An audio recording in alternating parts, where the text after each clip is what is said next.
प्रश्न यह है कि अक्सर देखने को मिलता है कि अच्छे लोग, पुण्यात्मा लोग, भक्त लोग दुखी पाए जाते हैं, जबकि पापी व्यक्ति सुखी होते हैं। कभी कभी समझ में नहीं आता कि ऐसा क्यों होता है। क्या ईश्वर की अदालत गलत निर्णय देती है? ये क्यों होता है? प्रत्यक्ष देखने को मिलता है। इसके पीछे कारण है। एक गुरु जी के 2 शिष्य थे। दोनों शिष्य बहुत पढ़े लिखे थे, समझदार थे।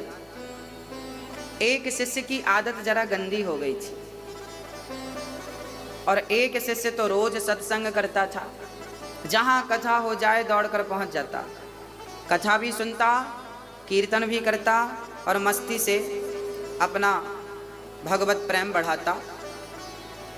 एक तो सत्संग करता और दूसरा शिष्य जो था वो वैश्या के घर जाता था। वैश्या मुंजरा करती थी ना, उसे बहुत अच्छा लगता था। जब वो नाचती थी, बहुत सुंदर थी ना वो वैश्या, उसे देखने के लिए लोगों की भीड़ लग जाती थी।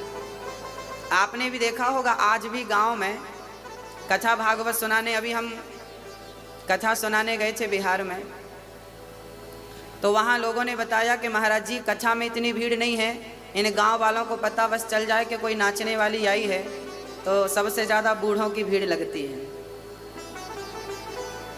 ये बूढ़े लोग ना पता नहीं क्या देखना चाहते हैं, इनकी आंखें बड़ी प्यासी हैं। बहुत गंभीरता से समझिएगा, ये जो आंखें हैं ना आपकी, शरीर पूरा होने को आया पर अभी तक देखने की इच्छा पूरी का मन कर रहा है। आज भी नाचने वाली को देखने का मन कर रहा है। आज भी सुंदरता पर मन लट्टू है। एक सुंदर स्त्री गुजर रही थी, किसी ने कहा वाह कितनी सुंदर है। हमने कहा पागल, तू इसकी सुंदरता के पीछे पड़ा है, अभी तूने सुंदरता देखी कहाँ है। जिस दिन मेरे बांके बिहारी की सुंदरता देखेगा ना, पागल हो जाएगा। ये दुनिया हमें तब तक ही अच्छी लगती है जब तक हमें भगवान का स्वाद नहीं मिल जाता, और मिलने की देर है, केवल देर है। एक शिष्य जाता वैश्या का नाच देखता, जबकि दूसरा शिष्य जाता तो वो कथा सुनता। एक दिन वैश्या के घर से लौट रहा था शिष्य, तो सिर्फ रास्ते में सोने से भरी एक पोटली प्राप्त हो गई। रास्ते में सोना मिल गया ढेर सारा। और ये सत्संग करने वाला जब अपने घर गया तो रास्ते में इसके पांव में एक लोहे की कील लग गई, और वो कील ऐसी लगी कि उसके पांव को फाड़ती हुई, हड्डी में चुभती हुई आर पार हो गई पांव में, पंजे में। अब वो लंगड़ाता हुआ गुरु जी के पास गया। गुरु जी, भगवान का न्याय कैसा है? मैं सत्संग करने जाता था तो मुझे कील लग गई, और वो वैश्या का मुजरा देखता था तो उसे सोना मिल गया। ये भगवान का निर्णय कैसा है? अरे वो गलत काम करता था तो उसे कील लगनी चाहिए थी, उसका नुकसान, पर आपने तो हमारा पांव उड़ा दिया। ये भगवान का निर्णय कैसा है? तब गुरु जी ने कहा, बेटा तुम केवल वर्तमान की देखते हो, तुम केवल वर्तमान की सोचते हो, जबकि ईश्वर भूत और भविष्य को देखकर निर्णय लेता। हमें पता नहीं कि कल क्या होने वाला है, लेकिन भगवान को पता है कि कल क्या होने वाला है। तो गुरु जी ने कहा, बेटा वो जो तुम्हारा मित्र था ना जिसे सोना मिला, आज के दिन उसे बहुत बड़ा खजाना मिलने वाला था।